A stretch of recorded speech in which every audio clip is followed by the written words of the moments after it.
management, and a lot of those operational things that founders find quite difficult. He's also done CFO fractional. I think I think he's functioned as a fractional CFO for some fundraising and also operational projects for about 15 companies. So he's very experienced in this area, and we are very fortunate to have him. So I'm just gonna stay quiet and hand it over to him because I mean that's what we're all here for, is to hear from Josh, not me. Josh, over to you, and can spotlight you, I think. Cool. All right. Well, thanks for the introduction and thanks for having me, guys. Excited to be with you guys. I'm gonna share my screen and just I've got a couple slides to run through while we're talking. But so jumping into kind of just what I want to talk about today. Want to dive into overall financial modeling, like how are you going to model out how you're going to make money, how you're going to model out how you're going to spend money, and then really how to use your financial model to tell the story of your business, to explain the vision of your business to investors. So that's what we're going to try to get to. I'm going to pause for Q&A incrementally throughout our time together this morning. So I think I have about an hour. So I'll go for about 15 minutes and then just pause for questions, and then we can take questions on the topic. But so I don't want to get too caught up in just kind of the overview here, but let's dive right in. Right. So basic premise is we're in the startup situation, right? And as a founder, we have a vision of like, hey, this is what my company could be. This is where I see this going, and we're trying to get investors to buy in, or maybe we're trying to get co-founders to buy in or employees to buy in and understand the overall vision of the company. And to do this, we need to set basically a collection of meaningful goals that are based on sound logic, that we feel are attainable and are also very attractive to whatever stakeholders we are talking to, right? So that's the premise. We're going to sit down, we're going to figure out, okay, how can I build a business on paper that looks attractive and can guide my actual steps that I take in the real world for building my business. I like to use the analogy of like a financial model should be a model of your business, just like a model car is a model of a car. Like if someone with good financial understanding looks at your financial model, they should see your business. They should be able to understand its intricacies. They should be able to understand what's happening, where you're going, where you've been. And a well put together financial model will allow you to do that.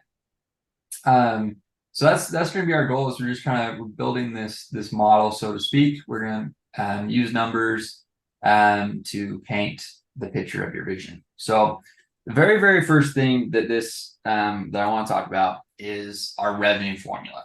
Okay.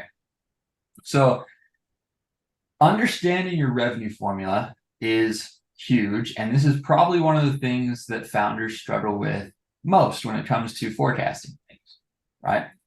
So I want to dive into this. The real question here is how are you going to make money, right? If I'm an investor and you're talking to me about your idea, there is your concept, and then there's the mechanics of how you make money, right? So if I could give you an example, concept. We have, I'll use Forecaster for example. The concept is that we're going to provide a financial modeling software to make financial modeling easier for founders, right? Mechanically, the question is, okay, well, how do we make money? We sell, it's like a month-to-month subscription, right? And that's how we make money. And then we have some additional services added on top of that, of like CFO services and then things like that, where we take on additional projects for our clients. So like you want to be able to understand, you want to be able to talk about your business conceptually to help inspire the vision, and then mechanically to say, hey, this is how it works, right? Because at the end of the day, your business is a vehicle for doing two things: providing value to your consumer and generating returns for your stakeholders, right?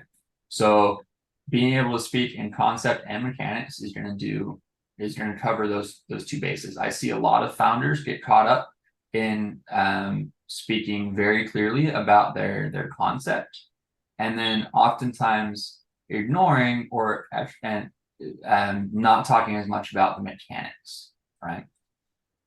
So let's talk about an easy way to frame the mechanics of your business, right? I feel like a lot has been said about, like pitch decks, like how are you pitching? You have 30 seconds, like help investors understand what you do. Want to take a similar approach here to like, can you very quickly and succinctly help me understand how your business makes money? So to do this, I have 4 points that I want you to think through. And basically, we're just going to complete the sentence, right? Your business makes money when some number of people purchase some amount of product or service for some price at some interval of time, right? So these are what I'd say are the most basic levers of a business model or a revenue formula, right? We're coming in and we're saying, okay, well, some number of people, like who are we selling to, right? Are we selling a software that is designed to more efficiently manage hospital care, right? Are our customers hospital administrators? Are our customers like family practice doctors, right? Like who are we selling to here? Are we selling directly to consumers, right? Maybe we're selling to people who are interested in reading. We're selling them like audiobooks or something. We're like, okay, like are some number of people interested in reading, right? Things like that, right? So you want to define where your people are coming from. Then people who purchase some amount of your product or service, right? So like, for instance, at Forecaster, we are not necessarily trying to sell multiple subscriptions to every founder that comes in, because most founders have one company at a time. So they don't need more than one financial model at a time, right? So I'm saying, okay, well, they're just going to come in, they're going to buy one subscription for some price, right? So we're going to clearly say this is how much we're charging, and then we're going to say at some interval of time, right? Is this a one-time sale? Is this a recurring fee, right? So for instance, Forecaster would be a monthly recurring subscription, in which we're saying, okay, so some interval of time, we charge them some price every month, right? Now, we used to have a annual plan, right? Where we said, okay, you know what, we're going to say that we're going to make money when some number of founders, startup founders, purchase one of our subscriptions for some price every year, right? And so notice how that clearly lets me define the mechanics of my business. And now I can start working on, okay, how do I forecast this, right? I'll give you another example. So let's dive into, say, like an e-commerce client, right? You'd say an e-commerce store is going to make money when some number of individual consumers purchase an average of one order for an average order value of $35 at one time, right? Not a recurring fee, right? We're just saying that, we're going to sell to consumers. On average, they're going to order one of our things at a time. And on average, those cost about $35, those order values. And then they go away, and then we find new consumers, right? So a lot of times I feel like people will ask questions, what revenue model is the best? Like, what should I do? Like, what are people most interested in? And honestly, this comes down to an understanding of your business and your target market, right? So for instance, some like, I'll take an e-commerce store, for example, right? Came across a business the other day who was selling taffy, and taffy, right, you know what? So they're selling to some number of individual consumers, and they're going to place an order, right? When they log onto the site, they're going to order a certain amount of taffy, right? So, how many bags do they order? Maybe the average is 3 bags, right? And the average value of one bag is like $10, right? So our average order value is $35 or $30, sorry. And that's a one-time fee, right? If this is the situation, then you're going to see me constantly going after new customers, right? I'm going to be saying, okay, I'm paying a lot of attention to how many new customers are coming in. I'm not playing like a returning customer game as much or anything like that. I'm just saying, okay, like I need to earn new customers. And then every month, the number of customers I get is going to significantly impact my revenue. Okay. Now on the flip side, same business. If they came in and said, you know what, we're going to sell taffy subscriptions, right?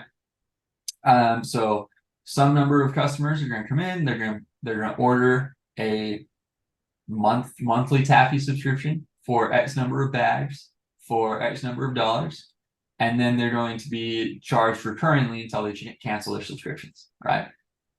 Also an option, right? So in this situation, you need to judge and say, okay, well, does my end user, my end consumer, want taffy on a consistent basis? Do they want taffy every month? Or is this more of something that they're going to buy every so often, and I just need to advertise for new customers? Or is this something where I need to send them taffy every month and keep them happy and just be like, okay, this is the best taffy, like never churn off of my taffy, right? So kind of a niche example there, but same thing applies to all business models, right? When you're looking at, okay, how do I structure this? You really want to say, how does my customer want to behave, right? How does my customer want to interact with me? What's going to lead to the highest chance of my success, right?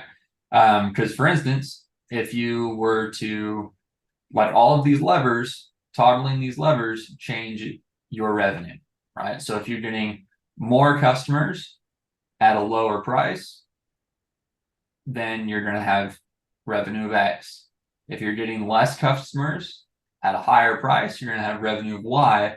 And part of the goal of financial modeling is to work out the math and say, okay, well, what do I think? Am I going to play the low price game? Am I going to play the high price game? Like which one puts me in a better situation? And what do I feel really good about there? Right. So anyways, you can have a lot of fun with revenue models, and I'd encourage you to kind of just think through start with how your customer behaves, and then say, okay, how can I interact with them? How can I provide value to them? And then what do I feel like is the best case scenario for both you as the founder in the company and your customer, right? Because if the customer is looking for taffy all the time, they're going to want that taffy monthly subscription, right? If they don't want it all the time, they're just going to go get taffy from somewhere that will give it to them without a subscription, right? So, first invitation to you guys, take your time, and you don't have to do this now, but just sometime after today's session, and write out your formula with that kind of fundamental structure, right? Keep it super simple. Keep it as simple as like you just want, like really just kids to be able to understand, like how does your business make money? Explain it, right? When some number of people, define your target audience,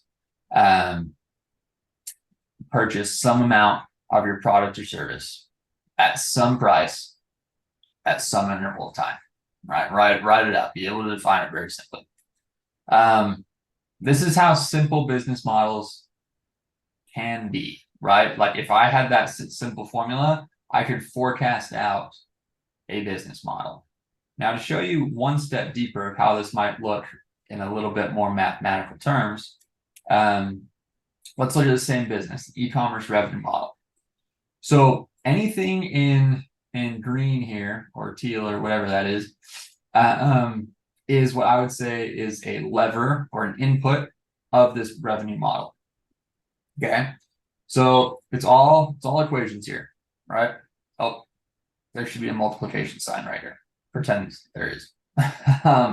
So what we're looking at is we're saying, okay, revenue at the end is going to be total orders times our average order value, right? Well, okay, cool. So average order value is an input, so nothing goes into calculating that other than our own understanding of saying, okay, this is on average what the order values work out to be. Well, total orders is going to be our total customers times multiplied by the average monthly orders per customer, right? So, you know, if you get one customer, are they placing one order a month? Are they placing 2 orders a month? How do they behave on average, right? Average monthly orders per customer, again, this is another input. So this is something that I'm going to directly input into the model and say I'm making an assumption here that they order 1 per month, right? Total customers, this is another calculation. We have 2 places we could be getting customers. Maybe we have some returning customers and maybe we have some new customers, right? So new customers are going to come in from all of your advertising, and then a certain percentage of your new customers are going to choose this product in your product mix, right? Which will give you new purchases, new customers here for this revenue stream. Returning customers, you're going to say, okay, well, you know, how many customers did you have last month? And what's your returning customer rate? I'll use the taffy example again, right? If I buy taffy this month, what is the likelihood returning customer rate that I will come back next month and make another order, right? Again, assuming this is not in the subscription style business. So as I break this out, right, I would have this all broken out in Excel. I'd have the line items set up. And then I would say, okay, you know, in the green boxes, I'm going to be making my assumptions around these different prices, things like that. And then anything in blue is just calculation, right? I've set it up mathematically so that the calculations flow through and at the end of the day project my revenue, right? I'll give you one more example. So on the subscription side, right? Mechanically, this is how a subscription revenue formula would work. We'd say, okay, revenue is going to equal your total number of subscribers times your average price per subscription, right? Price per subscription, this is an input. We're just going to decide, okay, what are we charging for our subscriptions? Retained subscriptions, or sorry, number of subscriptions is going to be built of retained subscriptions from last month, plus any new subscriptions that we've gotten this month, right? New subscriptions, same situation. This is us saying, okay, we've gone out, we've advertised, and then a certain percentage of our new customers are going to choose this particular subscription out of our whole product mix. And then we have new subscribers for this subscription. Retained subscription, this is where churn rate comes into play, right? We're basically saying, okay, well, how many subscribers do we have last month? Plus churn subscriptions, which would be a negative number, so minus churn subscriptions. And then we're going to say, okay, well, churn subscription, like what's our average churn rate? And then we're going to multiply that by the prior month subscriptions, right? So anyways, this is a little more, I don't know if I'd say like decorative, so to speak, a little more presentation focused where I can map out the math like this. In reality, it's going to flow in Excel a little bit better, right? So let me just, let's see here. Pull up an example model here. So this is a model that I put together. I was actually looking at purchasing a dog grooming business, and I was just like, let me just spin together a model, right? And see what this business would look like, right? So you can see in this dog grooming business, I went through and said, okay, well, they have a few different revenue streams. And what that was in this case was saying, okay, well, for different sized dogs, they charge different prices. Okay, so for small dogs, they charge X prices, medium dogs, X, large dogs, Y, things like that, right? Now, the way I set this up is I created a revenue stream for each of them. And out of my total customers that come in, I said, okay, X% of them will be small dogs, medium dogs, large dogs, right? Just making some assumptions. So if I expand this out, you can see my revenue formula where I said, okay, I'm assuming 40% of new customers are going to bring in small dollars, right? That projects 32 customers here. I'm going to say that there is an 85% chance that someone who brings me a dog this month will come back next month for dog grooming again, right? I did some backwards math to say, okay, at the time I was looking at this, I figured they had roughly 217 customers. I figured dogs get groomed about once a month. So this gives me about 217 transactions, and our average transaction size for a small dog was about $74.99, right? So if this all holds true, then this would project 16K in revenue for small dogs, right? But you can see how now everything just flows through, right? If I pump in different numbers of new customers, so for instance here, in January 2024, I started scaling this up, and we've seen 38 new customers now, right? So now we're seeing some growth in our total transactions. So my revenue is starting to rise, right? This is what I want to see as an investor. I want to be looking at your numbers saying, okay, neat. Like, you have plans to grow these revenue streams over time to where they want to be way out here into the future, right? And then I'm like, okay, these are some attractive revenue numbers, right? I would probably, as an investor, be looking at this on an annual view, and I'd be saying, okay, so looks like this guy has plans to start in 2023 and increase his revenue for small dogs incrementally year over year until 2025, and then he's kind of level out, right?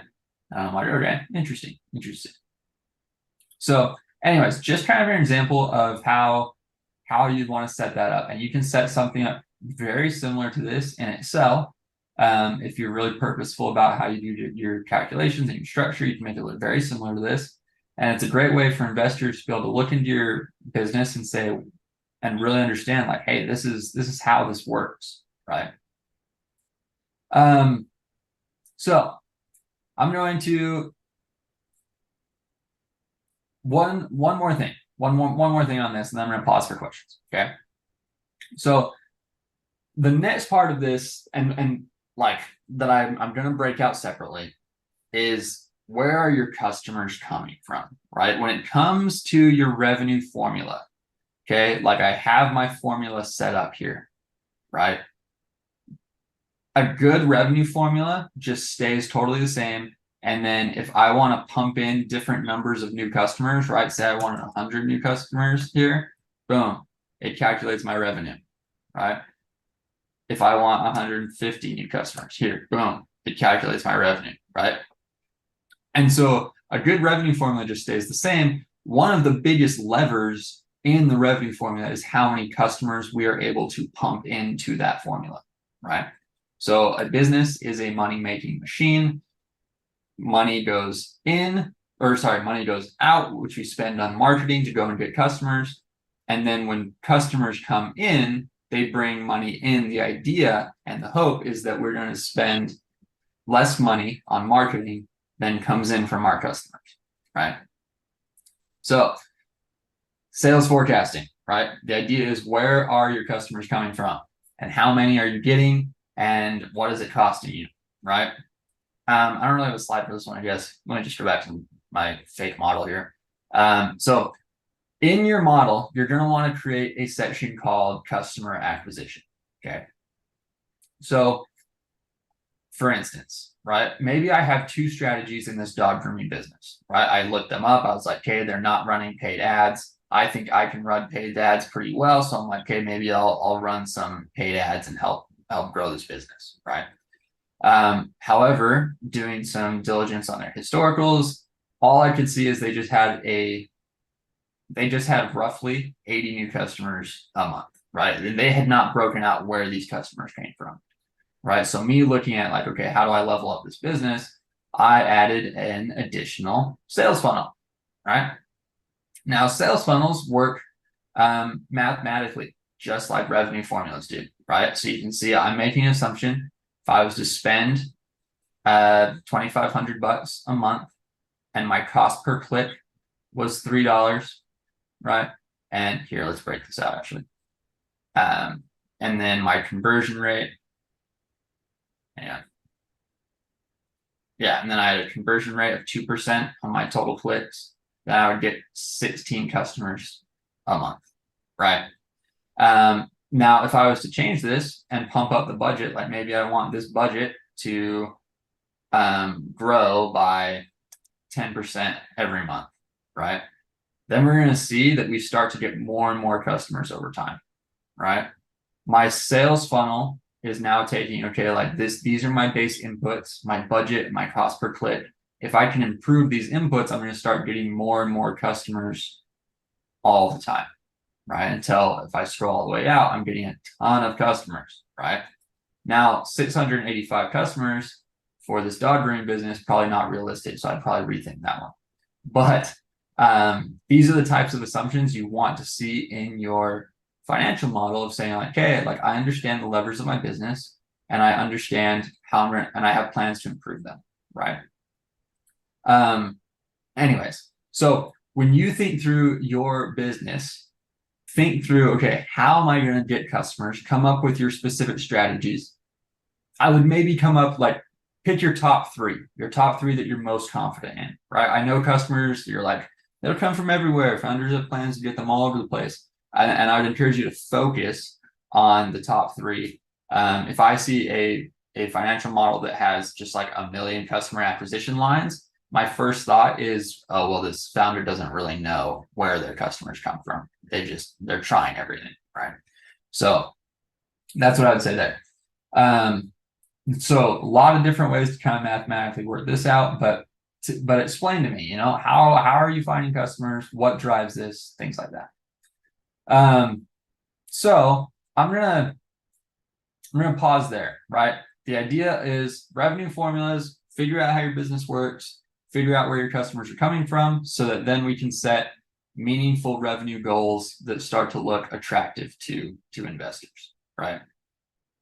So I'll come back. Any questions? I'm gonna pause here. Any questions from the group here? Hey Josh, thank you for the summary. I was just going through your website. It's pretty cool actually. Yeah. I've done like multiple Google Sheets on this with multiple variables and all that stuff, and the fact that the way you changed it and it's just like nothing gets screwed, it's really cool. Saves a lot of time. Yeah, it's just one question that really bothers me is the fact that projections are usually like forecasting is not really real.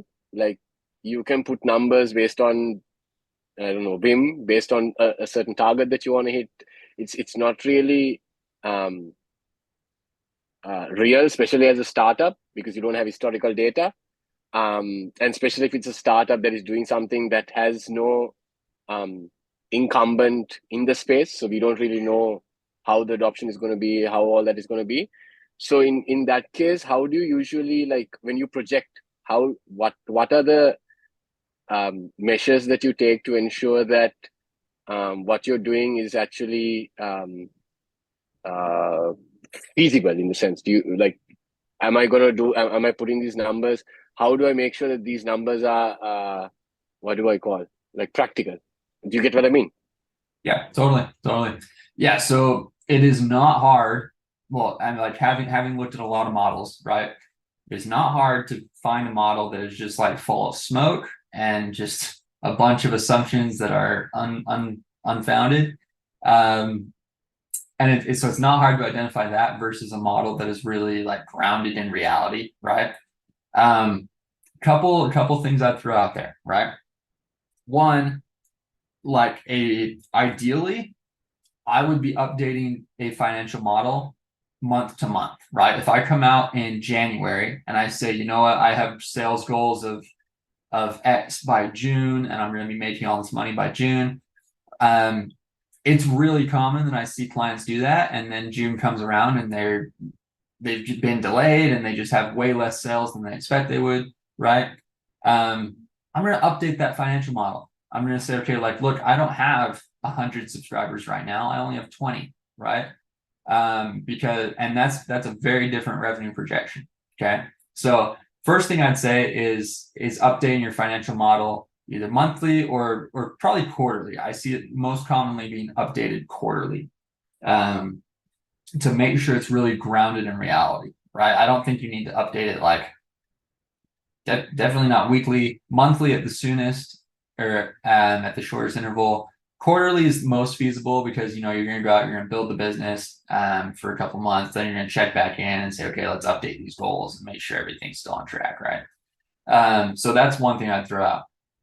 Another thing I'd throw out is your financial model is a storytelling device when you're raising money. Okay, so in one aspect, it helps you set realistic goals for yourself and hold yourself accountable to those goals, right? And your company. But then also it's a storytelling device. And that's really the only reason that we would extend this projection out 5 years, right? You don't need this 5-year projection in order to run a good business in 2024. You just need that next 12 months, right? That's where you're really going to be focused. These later years of the model are all about story. Okay. So one thing that I would throw out is you need to understand how these numbers in later years play into your conversations with investors, right? So one, who are you talking to? Okay. Like what investors are you talking to? What size of company do they normally invest in? Right. I see founders all the time talking to investors who invest in way bigger companies than they're claiming to be in 5 years. Right. And I'm like, look, that's not a good fit for you. You don't even need to talk to that investor. That's a no for sure, because this investor is not interested in this size of company. Right. So do your research, understand what size companies your investors are writing, and then look at your financial model and say, okay, do we have plans to actually get there, right? So that's one thing. Secondly, I would say these years should have a certain relationship to each other. Okay. So this model that I made right here was more for like a steady state business. Okay. That had it was a location dependent business, location service business. So I would expect this growth to be really pretty flat like this, right? In fact, I think this might even be a little aggressive for how much it's changing year over year. When you're in a startup, this is going to be a lot more aggressive, okay? So I would look at the growth pattern between years, okay? So you want to say, okay, well, I'm projecting revenue for 2024 of X and then 2025 of Y. Well, how do these numbers relate to each other, right? Are we showing like 10x growth here? If we are, that's pretty aggressive, right? And so, but I would take note of that. And then I'd say, okay, well, 2025, 2026, what's the relationship here, right? Is this 10x again? If so, that's unlikely, right? So this is getting more and more unfounded. So I would dial that back, right? If I was seeing that in the model, I'd encourage the founder. I'd be like, okay, let's dial that back. And a common upper limit for me would be to say, okay, in the first, so we're going to go out and make a bunch of money in this first year, and then we're going to triple, and then double in later years. Okay, that's an upper limit for me, and that's a great growth pattern. It's one that a lot of venture capital investors are interested in, and but if things start to get more aggressive than that, like if I see years with a 5x or a 7x, these start to raise questions for me, and I'm like, okay, like, is that really feasible? Are we prepared to really grow at that rate? Because it's just fast. I'll also tell you too that it's I think we've seen slower growth over the last few years. So it's very acceptable right now among VC investments to be shooting for kind of a doubling of revenue each year, right? And forgetting that whole tripling phase. That is also looking very good. Anyways, The point is, I would say, okay, like, look, you want to make sure this is both attractive to investors, but also attainable for your business, right? So you got to know your market. For instance, in this case, this dog grooming business in a little town in Utah, I actually don't think it has the market to bring in $720,000 in revenue in 2027. I don't think this is actually possible, right? So I would dial back my assumptions, make it more realistic. So for you guys, I would say, okay, we'll look at your market and say, does your market actually support this this projection for the end of your model? Any other questions there?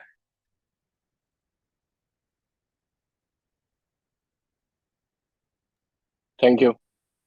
Yeah, I guess I should ask. Does that answer your question well? Yeah, it does. It does. Yeah. Cool. Any other questions before we move on there? All right. I'm guessing no questions. Cool. Okay, so I'm going to kind of abbreviate this next section of like, okay, what are you spending on? Okay. This is an easier area of the forecast, okay? Because a lot of founders are a little more familiar with just like, you're setting budgets, you're saying, okay, this is how much we're going to spend on this is when we're going to hire people, which it's all really good stuff, right? But you want to make sure that it lines up logically with how your revenue is growing, okay?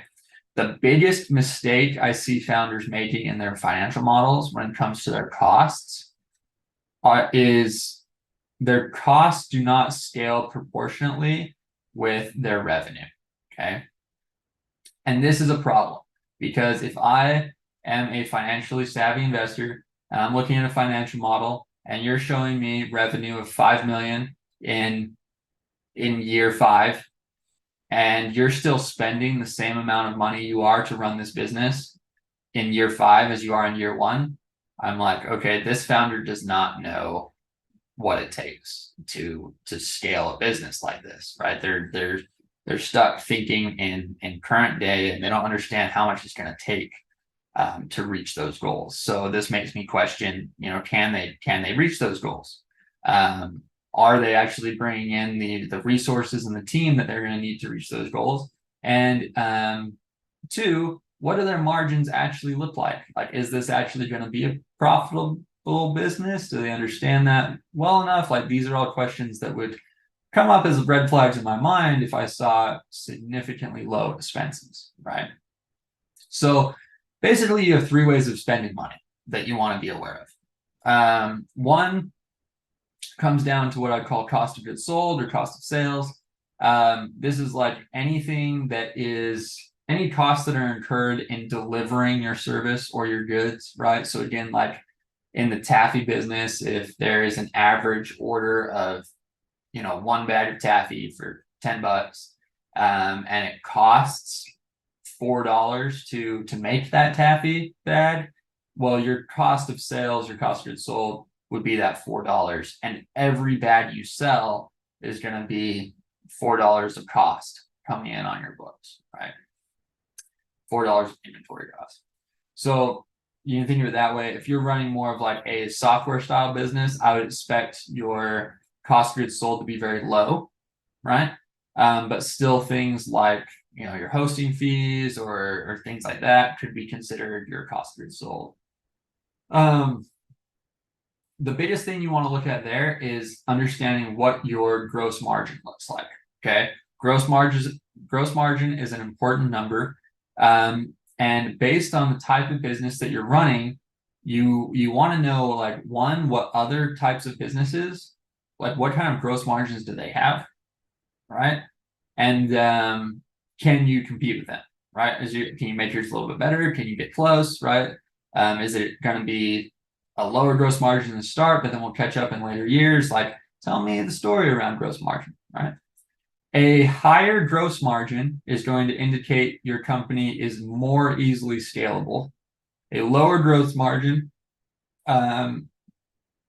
you're indicating that it's not quite as scalable for profitability, and you're going to rely more on volume of sales in order to reach that scalability. Like you need to get a lot more sales. If your gross margin is high, you can become profitable with a lot less sales, because you're not spending as much with each incremental sale, right? So understanding your cost of goods sold and your gross margins, very, very important in the story that you're telling investors. Second way to spend money is operating expenses. You know, like when it comes to operations of your business, there's a couple things going on here, just like, you know, general and admin costs, like what does it cost to keep the lights on? Like, any employees that are more just like administrative style stuff, like what are these kind of costs? Then we have sales and marketing, you know, like what are you spending on sales and marketing to go out and get new customers? That's another operating expense. That's an important one too, because I want to see that you have adequate budget behind your projections, that you know what it's going to take to bring a certain number of customers. And then maybe you have like some product development costs. You know, what are you spending money on to develop your own product, to develop your own services, things like that.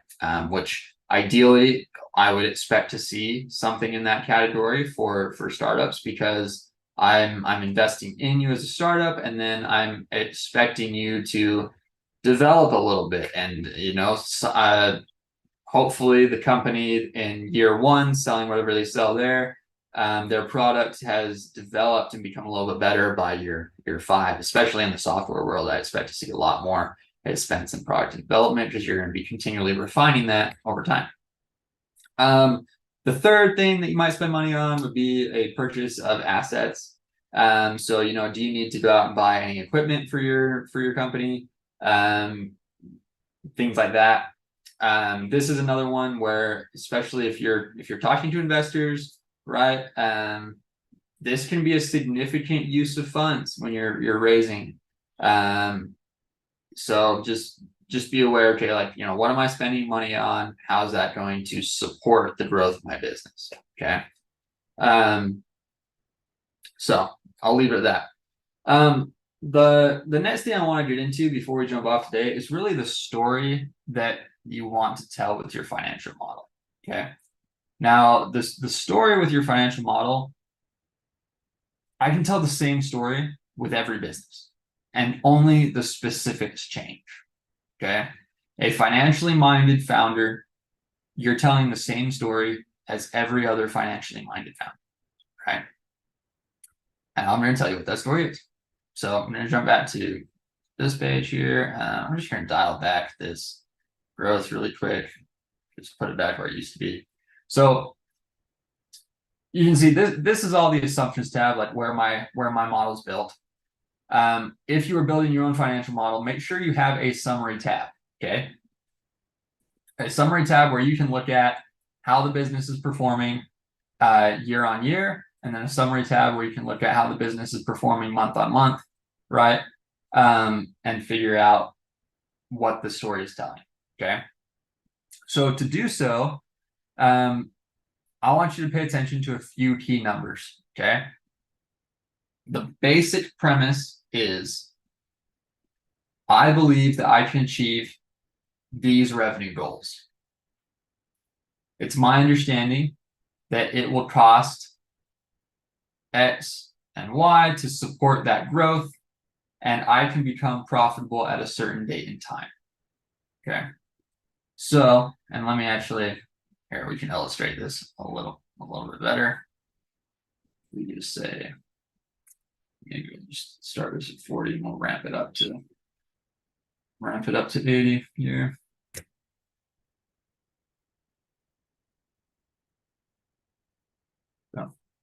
So you can see in this version, we are projecting some losses coming through. We're projecting losses. We're seeing a little bit of profitability, but more losses.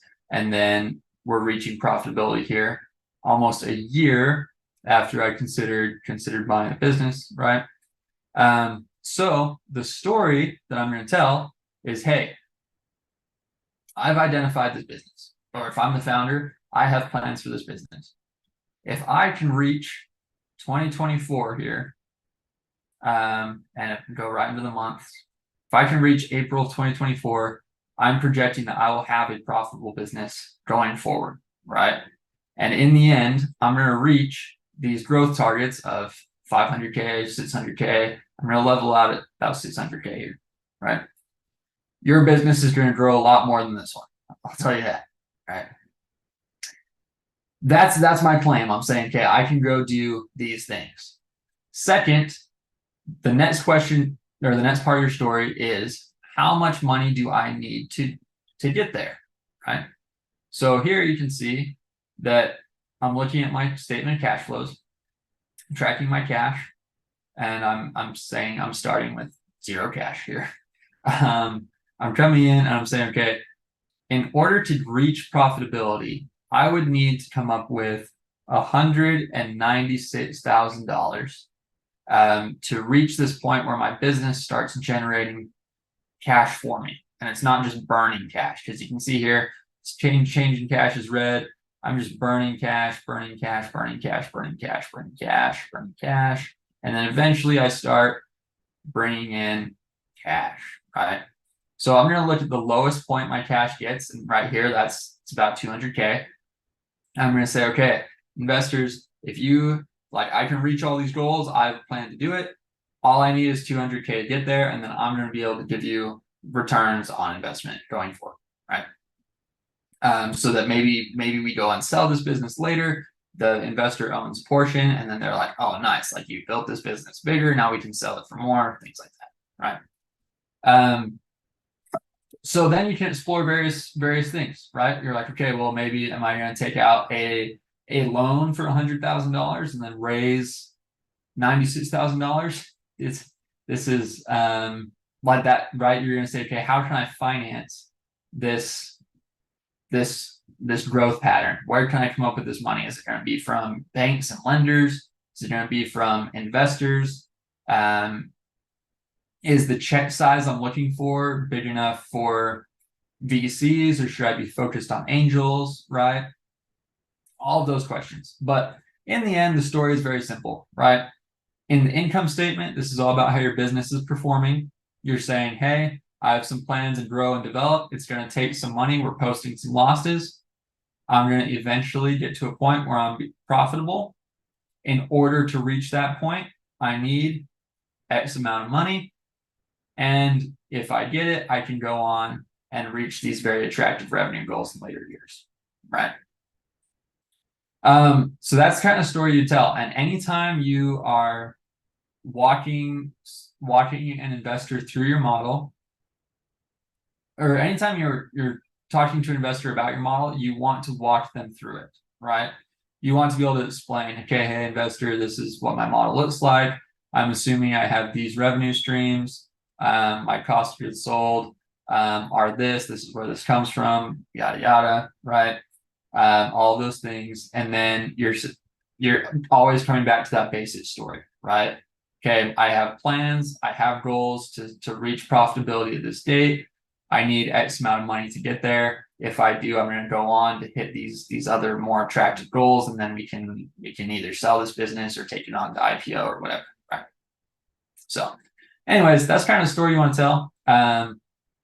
In the end,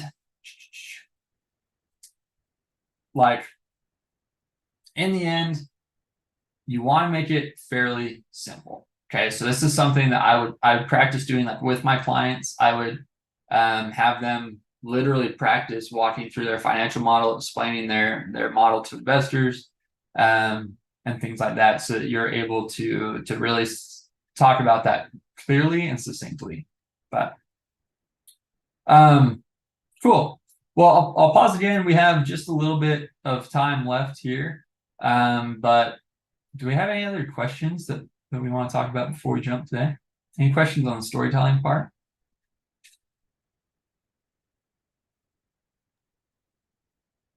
No questions on the storytelling part. I do have a question about this.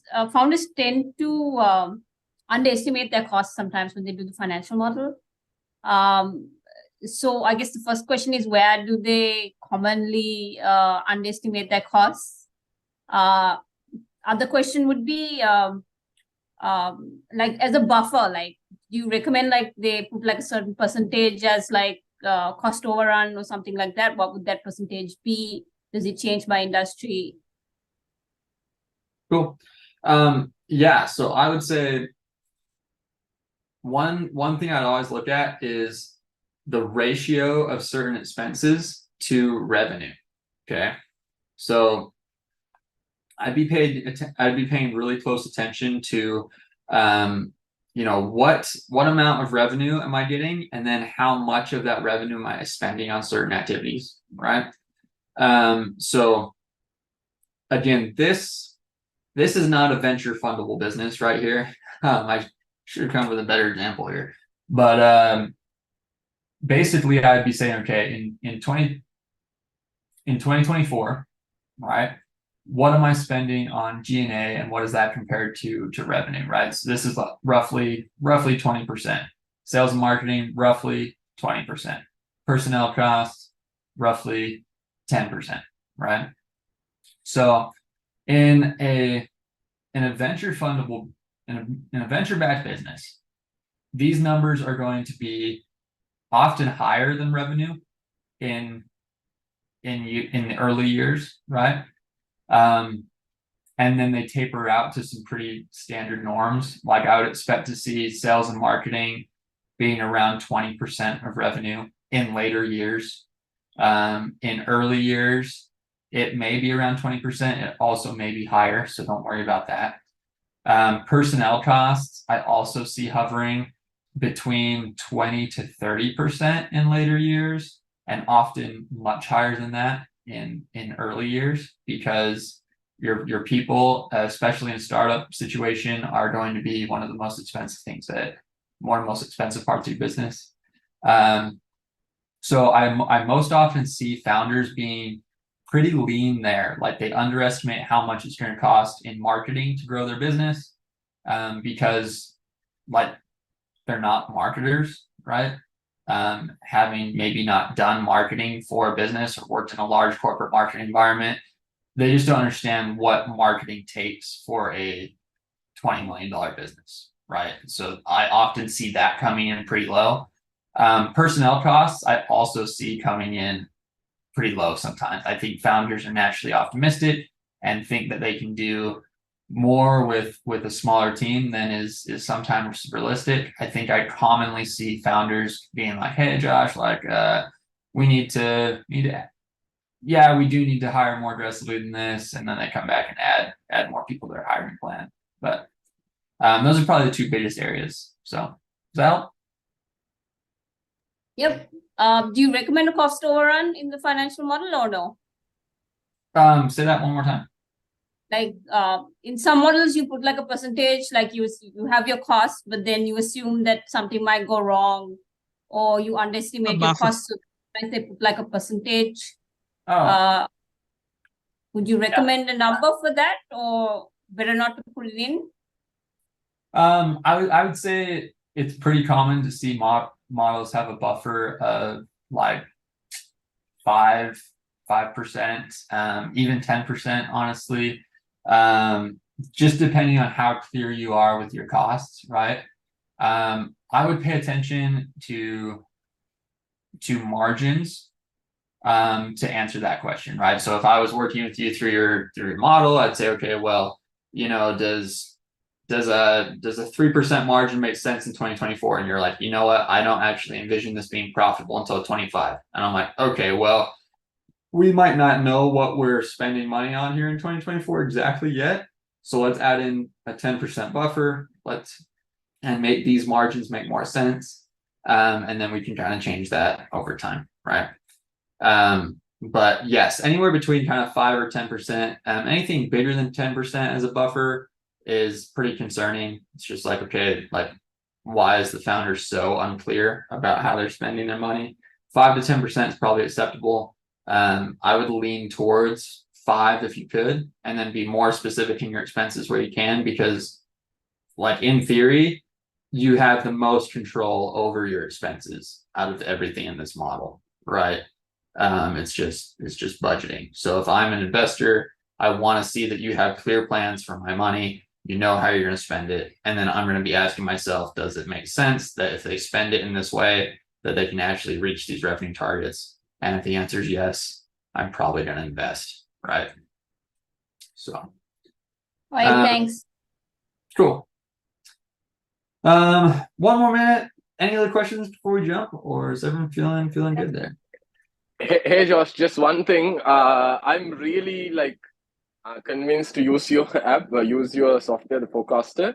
But I didn't see any pricing on it. So I'm just wondering how does it work? Good question. So I don't know if we have pricing posted on our website. First step, you'd want to book a demo, and they can get you hooked up. But I will tell you, our basic package is $500 a month, and it's going to come with an analyst very much like me that will meet with you once a quarter, update your model, and we're going to help you build it. And we're going to make sure it's very investor ready, and we're going to do that every quarter. And then every quarter we're going to send you a updated reporting package with either different material that you can use in your slides and in your deck when talking to investors, or material where you can report on your forecast versus what actually happened. You can see there's like an option to integrate your accounting right up here, so that I can just pull in my accounting data into my forecast, and then we can run some variance analysis for you. Anyways, so we'll send you 1 or 2 variants, 1 or 2 reporting packages there. We also have some higher tier packages for either $1,000 a month or $1,500 a month, where on the $1,000 a month plan, we are looking at a more detailed operational report. So where it's like really diving into the operations of your numbers, we really dig into your KPIs, your cash management, things like that. It's a little more operations focused rather than investors focused. And then for $1,500 a month is where you start getting into our CFO services, which is where I primarily work. And we do a little more advisory there, where we're either stepping in as like for fundraising coaching or operations, like we're actually digging in with you to better understand your business. So that's kind of a rough overview of how the pricing works at Forecaster. But good question. Well, cool. I don't want to. Thanks, Josh. Yeah. I don't want to take up too much more of your time, but would love to connect with any of you guys on LinkedIn. So reach out. Would love to. I'm always kind of posting stuff around financial modeling. And if you guys need anything else, feel free to reach out. I have one question. Okay.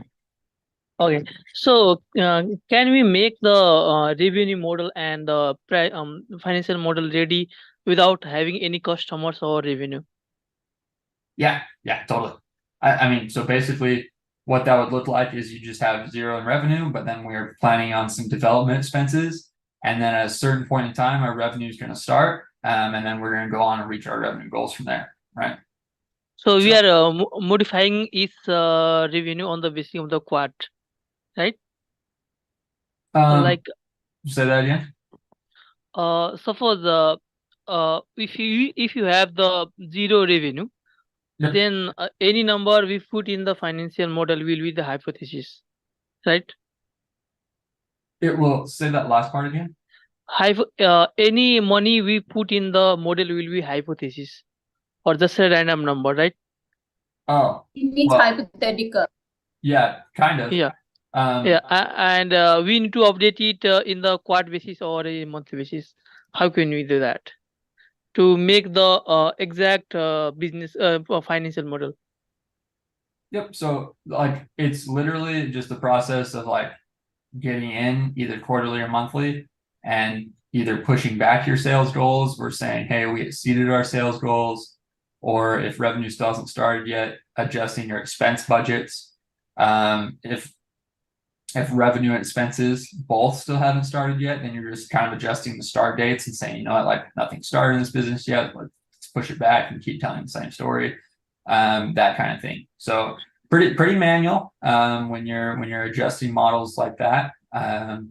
But it's literally just a process of kind of checking in with yourself and saying, okay, like where's the business at today? Is that close to my model? Is it close enough where that's just a variance, or is it far enough away and significantly representing something different such that I need to kind of update the model, update the story I'm telling to investors, make sure that my numbers support the story that I'm telling at that time, right? So if you make the model, then after getting some revenue, which investor find it is good, then we can have the proper business of financial model at the time, right? To propose the investor. Yeah, yep, for sure. But even before you have made revenue, you're going to be forecasting revenue, right? So like, even if you have zero revenue in these early years, you should be showing revenue in the later years. Otherwise, no investors are going to want to invest, right? Yeah. You have to show them that you have plans to generate revenue and this is how it's going to work, right? If those plans keep getting pushed back, that's one thing, but having no plans to generate revenue does not help you at all, right? So. Yeah, is there any double or triple model of the pricing model present in the forecaster? Like lower, middle, and the higher pricing model, which can be helpful for what do we call, like project the money. Like three types of the model of the financial model to project the projection. I'm not sure I understand the question. Actually, I am asking, do we need to plot the projection based on the three models, like of the financial, like minimum lower model and the average model and the higher model of the any packages or something building something we sell the products. Oh, like a best Josh, case I think or he means worst case scenario? like, I think it's kind of like you try like a lower price, middle price, and a higher price. So Yeah, I think he's yeah, just talking about yeah. Yeah, you can do three that for different sure. models. Very easy to change the inputs in your model and say, you know what, like, you know, what does it look like if I charge this price? What does it look like if I charge lower price or higher price? I consider that putting together like a best case scenario, a neutral scenario, and a worst case scenario, which oftentimes investors are going to ask you about those situations. So it is good to be prepared with those numbers. Yeah. Yeah. Thanks, Josh. I have Josh, a just question, one. Josh. Yeah, I think I yeah. have time for one more before I jump here. Okay, Yeah. so in your experience, since there are a lot of early stage founders, how much weight do investors put into the financial forecast, especially when the companies are so early on? Yep, good question. So it's commonly understood that these are forecasts. Okay, like if like I know you guys are pretty early as a group. If the investors you're talking to are trying to be a little like too picky about stuff like in year 5 of your projection, it's probably a good sign you're talking to the wrong investors. Okay. So like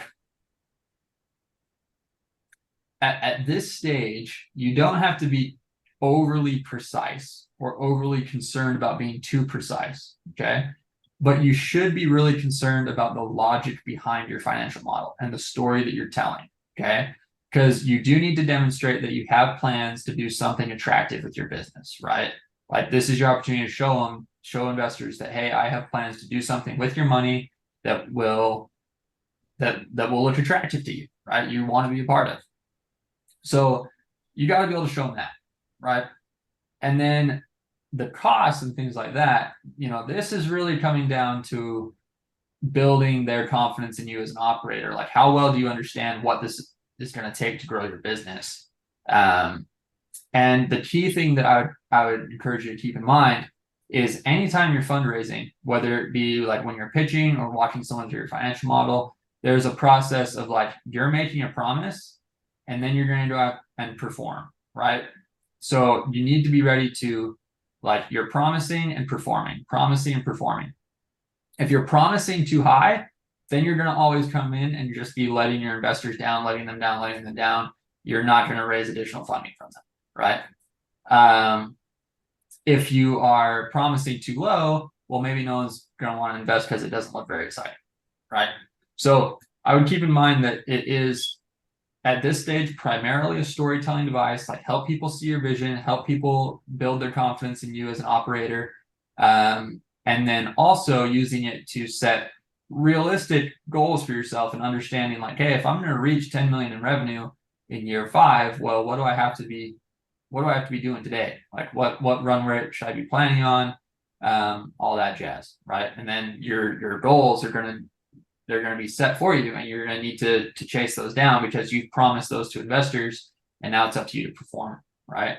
And if you can, before you receive investment, if you put together a model and then go out and start executing on that model, and you have evidence to say, hey, investors, like, look, this is what I projected, this is how I performed, and it was really close. Maybe I hit it or exceeded it, or maybe I was just below. That builds a lot of confidence in you as an investor, as an operator. So investors are looking at you and being like, hey, this is the team that can pull off this idea.